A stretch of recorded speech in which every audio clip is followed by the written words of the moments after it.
যাকে জীবনে রাখবেন না তাকে কোথাও রাখবেন না, না রাখবেন তাকে ফেসবুকের পাতায়, না রাখবেন তাকে হৃদয়ের খাতায়।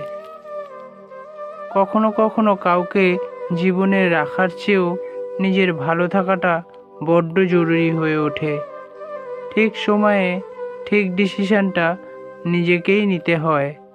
সবাইকে নিয়ে চলতে হবে এমন দিব্যি তো কেউ আপনাকে দেয়নি। জীবনটা গাজনের মেলার মতো নয় যে অধিক সন্ন্যাসী নিয়ে থাকতে হবে। জীবন হবে চাঁদের হাটের মতো, যেখানে গুটি কয়েক মানুষ থাকবে, মনে শান্তি থাকবে।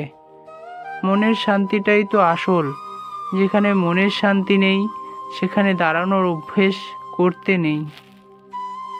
নিজেকে মাদুরের মতো বিছিয়ে দিলেই শুধু হয় না, গুটিয়ে রাখার অভ্যাসটাও করতে হয়। এই গুটিয়ে রাখার অভ্যেসটাই হলো নিজের প্রতি নিজের যত্ন। যত্ন না করলে কোনো কিছুই টেকে না, সে জিনিস হোক বা সম্পর্ক। সকলে ভালো থাকুন, সুস্থ থাকুন, আর ভালো লাগলে অবশ্যই এই ভিডিওটা শেয়ার করে দেবেন।